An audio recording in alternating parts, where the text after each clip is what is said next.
بسم الله الرحمن الرحيم. الحمد لله رب العالمين. اللهم لك الحمد على كل نعمة أنعمت بها علينا، فنعمك سبحانك لا تعد ولا تحصى. ثم الصلاة والسلام على محمد نبيك الذي أرسلته رحمة للعالمين، وعلى آله الطاهرين وصحبه المنتجبين. اللهم صل على محمد وعلى محمد. Praise be to Allah subhanahu wa ta'ala, the Lord of here and the hereafter. O Lord, we praise you for all the blessings that you have granted us, as these blessings have no limit and cannot be counted. We convey our greeting and salutation to the Holy Prophet of Islam, the one that you commissioned to be the blessing for the whole world and his pure progenies. Sisters and brothers, Assalamu alaikum wa rahmatullahi wa barakatuh. Welcome to the fifth program of Muhrram 2020 at the Islamic Center of America. سئل الإمام أمير المؤمنين صلوات الله وسلامه عليه: يا علي، العدل أفضل أم الجود؟ فقال عليه السلام: العدل، لأن العدل يضع الأمور مواضعها، والجود يخرجها من جهتها. والعدل سائس عام، والجود عارض خاص.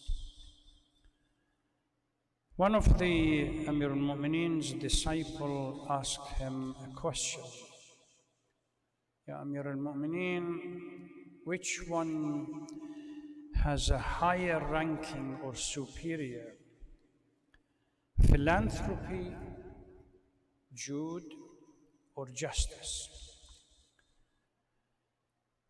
Imam responded that for two reasons, adl and justice has a higher ranking and superior than jude and philanthropy.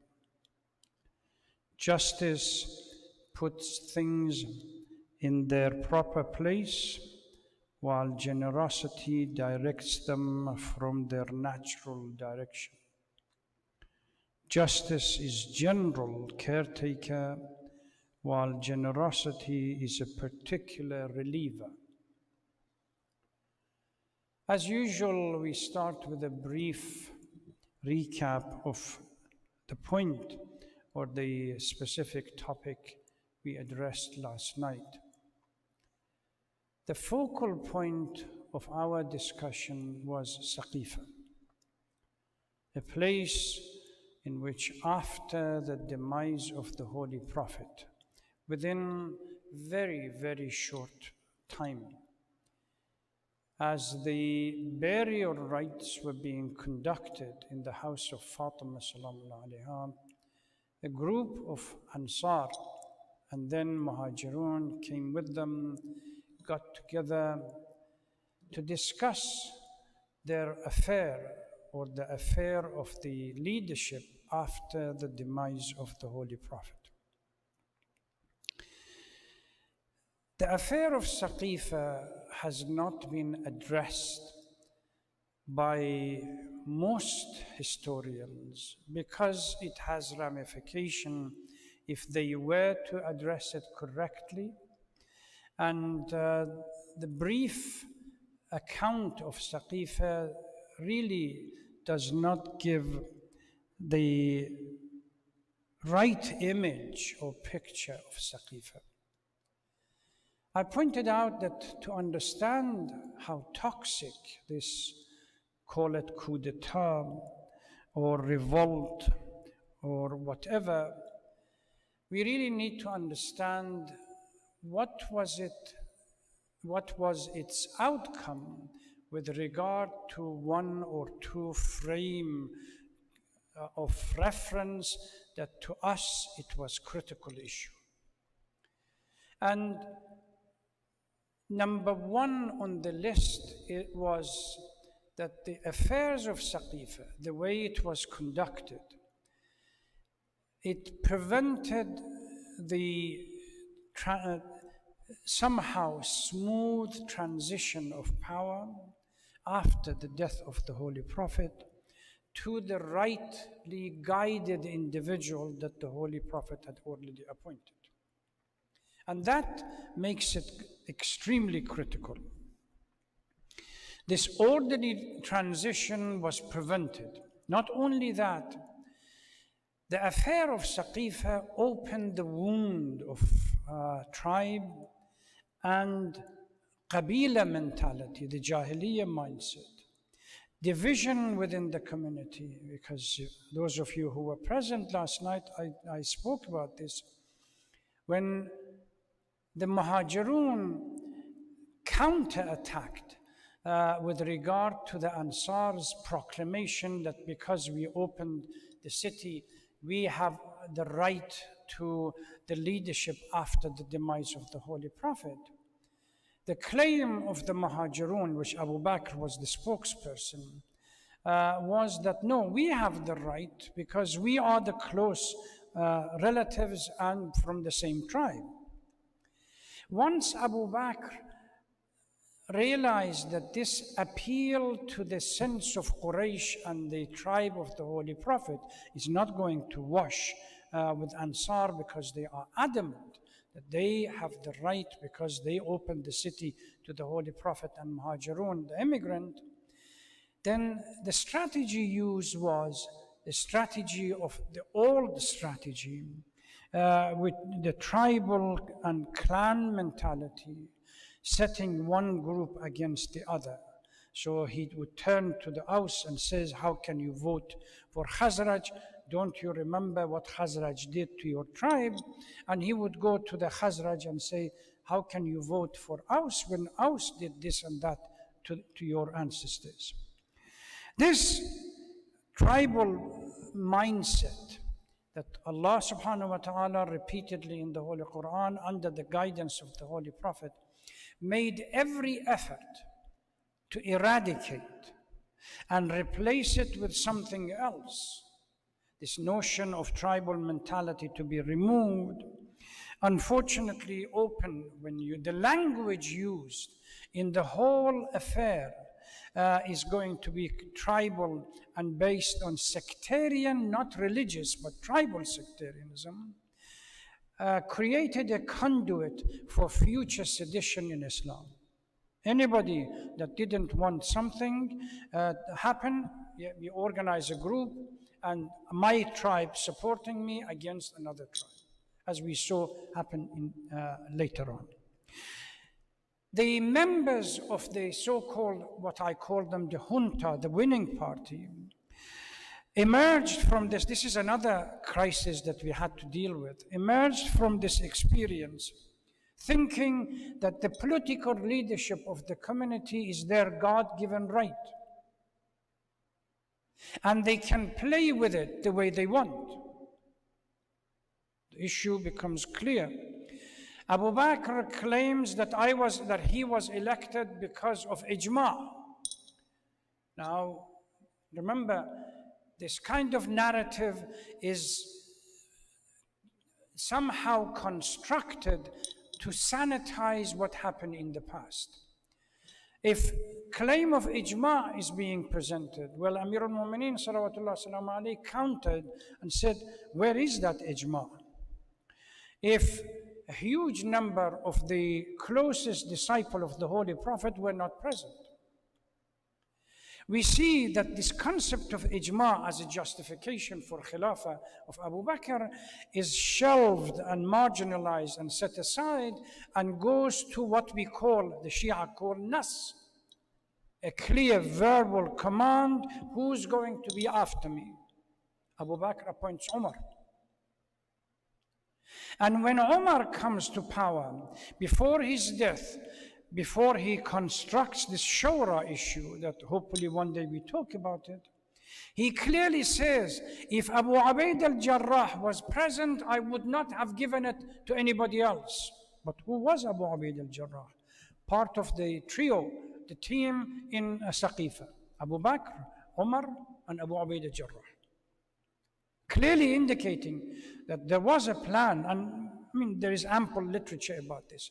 But the fact that these people came out thinking that somehow political leadership is their God-given right, and they can play with it the way they want, this became the whole cause of the problem, particularly during the second Khalif, and especially during the third Khalif. During the third Khalif, nepotism reached the height. And every time you have Uthman beating up Abu Dhar, Abdullah ibn Mas'ud, and few others. Why? Because they criticized his so-called lifestyle and wasting of Baytul Mal. His answer, Baytul Mal is ours, mine. I can do with it whatever I want. That was the outcome of Saqifa. And I said that we really need, because it is such a critical and such a destructive event and incident, all of us, irrespective of where we locate ourselves as far as theological position, we really need to understand this. I totally agree with Baqir Sharif al-Qurashi that says in his book, دراسة موضوعية لأخطر حادث في تاريخ الإسلام السياسي. The most dangerous event in the political history of Islam. This is extremely critical for us to understand as a consequence of Saqifa and how it transpired to dictate and dominate the discourse of the early history. Unfortunately, again, not only historians, they have somehow tried not to address it. Even when they want to address it, they have glossed over, and they have distorted, they have presented partial facts about the whole incident. And as a consequence, when people read the book, historical book, they really have no clue exactly what happened. Even individuals that are in charge in Medina, when we talk to them, we've been there to talk to them about Saqifa, they have very superficial knowledge of Saqifa, apart from one or two of them. Now, if we want to return to this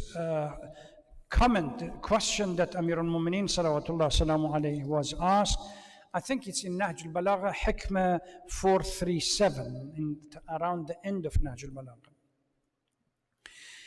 Now, let us start by reflecting a little bit about the concept of justice.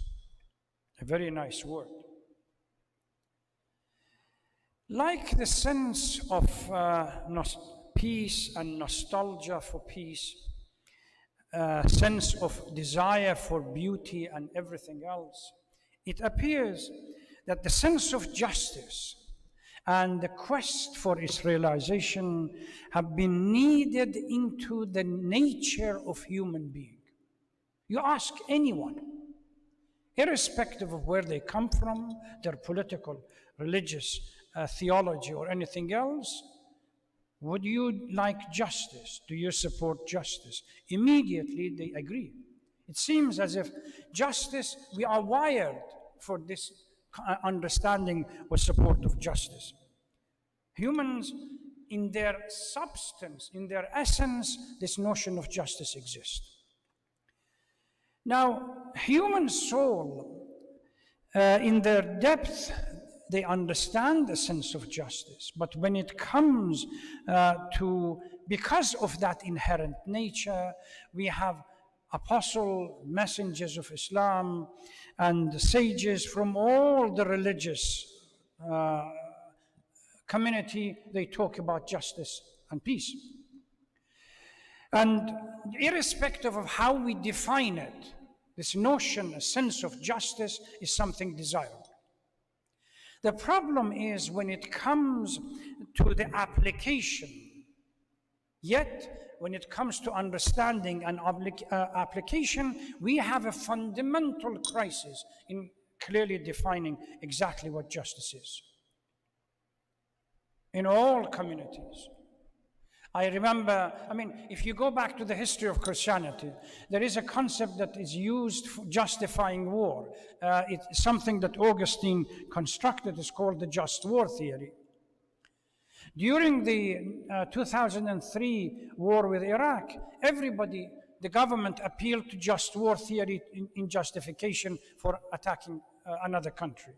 And when we asked, what is this justice within the just war theory, everybody had different understanding and different definition of it.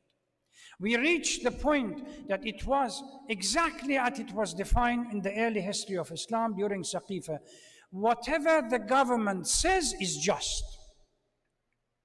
In that case, I remember there was a South Korean lawyer that was supporting not only torture by the Bush administration, but the concept of justice, whatever the president wants. That becomes just.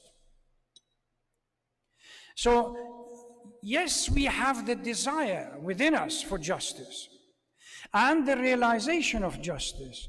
But when it comes to its meaning and how do we apply it in our life in the formal plane, it's problematic because there are different understanding and different definition.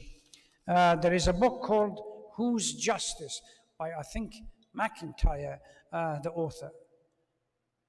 Justice, and look at the history of justice. Whose justice is it? It's just from a religious point of view, from a moral point of view, from Western point of view, from Eastern point of view, etc., etc. Now, if we were to go back to this short response, somebody comes to Amir al-Mu'mineen. From our point of view, Muslims, I don't think anyone doubts that the central aim of Quran is the establishment of a viable social order that is just and seeks justice. We have a number of verses in the Holy Quran outlining this.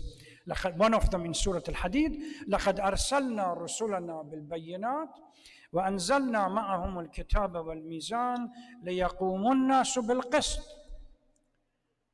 The ultimate goal and the aim of proclamation and messengers being sent to guide humanity is the establishment of justice on earth, where people work together to establish such a notion or such a concept.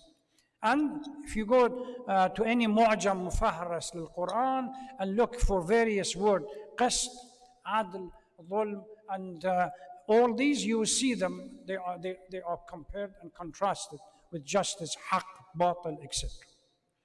Now, with these in mind, if we go back to the question that was posed for Amir al-Mu'mineen to respond, he is asked, when it comes to two noble character of human being, which one is superior and higher rank? Justice or generosity? Or another word, philanthropy? Technically, if I were to be asked, through my limited knowledge, I immediately would opt for generosity and philanthropy. But Amir al-Mu'mineen salawatullah salamu alayhi, farsightedness, turns the answer, turns the table around and presents it into a different, presented in a different way. He says, for two reasons, adl and justice is superior. Number one, justice puts things into proper perspective, stabilizes the social structure within the community. And generosity or philanthropy is just diverts them into an unnatural direction. Let's look at this. For you to be able to be generous and philanthropic, to put your hand into your pocket and turn out a little bit of pittance to give to the poor and the needy, the social and the economic structure of the society must have become dysfunctional that you have to give that little bit of extra to these individuals. Otherwise, if adl and justice prevailed, the poor and the needy would not exist in the first place for you to become generous. That's what Amir al-Mu'mineen is pointing to. Within the social structure, for you to give little bit of money to the poor and the needy is because you have removed وَفِي أَمْوَالِهِمْ حَقٌّ لِلسَّائِلِ وَالْمَحْرُومِ. Quran says, if the portion that belongs to the sa'il of mahrum is given, then you don't need to make extra step. We always need extra generosity and generous and philanthropic individuals within the society to give beyond what is needed. But Imam says, adl stabilizes the society, gives everyone their due. And if that is done, then there is no need for some kind of generosity, for extras, money to be given or services to be given to the poor and the needy. Number one. Number two, justice is general caretaker. The scope of justice is wide, covers everyone, while generosity is a particular reliever to an individual. You see a poor person and the needy, sa'il, mahroom, you take a little bit of money and you give it to this individual. What about the rest of the society? The leader of South Africa, Nelson Mandela, when he was asked after the crisis, at least on the paper, came to an end, and somehow steps were taken towards reconciliation, he focused on the notion of poverty within South African community. He said, poverty and destitution is not inherently part and parcel of a society. It is created, it is constructed. Why? Because the social, justice doesn't exist within the society. That's exactly, it says, first one, adl stabilizes the community, gives everyone their right and their due. Then there is no need for anybody else to make extra effort to give to an individual. And number two, the scope of justice is wide, while the scope of generosity is singular. You just give it to one person which is needy, or one family which is needy. But justice gives it to everyone, irrespective whether they are Muslim or non-Muslim. Amir al-Mu'mineen criticizes people of Kufa on his way to Safin, when he sees an old Christian man sitting on the side of the street and begging. He stops. He says, what is he doing here at his age? They said, Ya Amir al-Mu'mineen, he's a Christian. He said, so what? He's a human being. You robbed him of his youth, and now when he's destitute, you left him for him to rot? Where is that justice that we want? And I cited another thing, when it comes to even individualistic feeling. You cannot go to sleep where your neighbors, there are individuals that they don't have enough to fill up their stomach. This is what he told his wali and governor of Basra.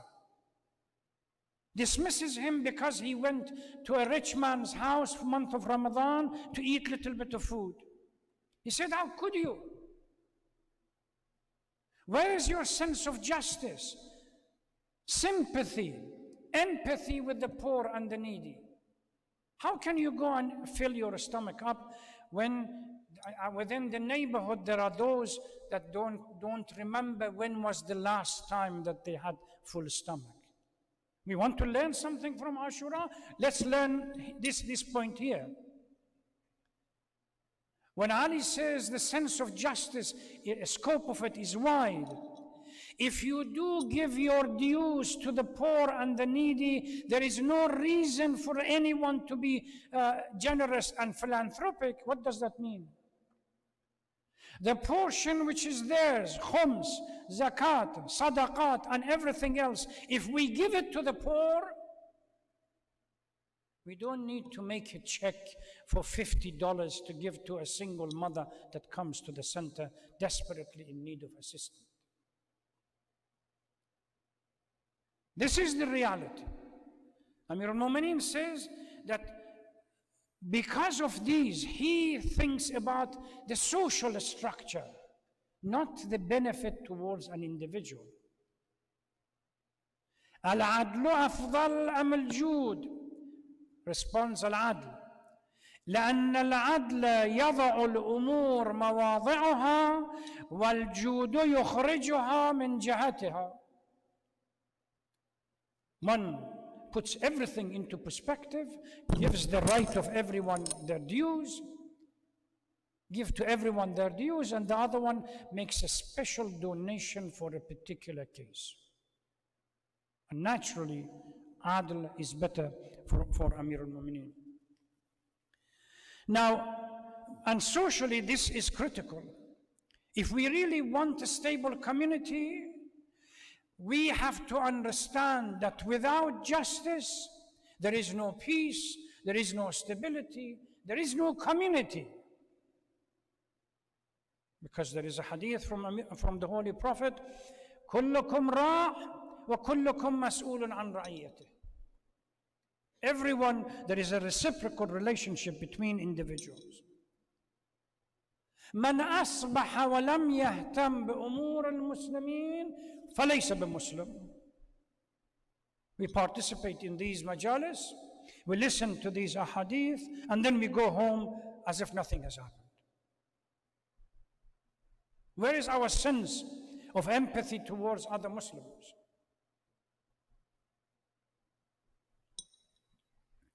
And unfortunately, when we come towards justice, what Amir al-Mu'mineen talks about balanced social structure, justice was one of the victims of Saqifa. Why?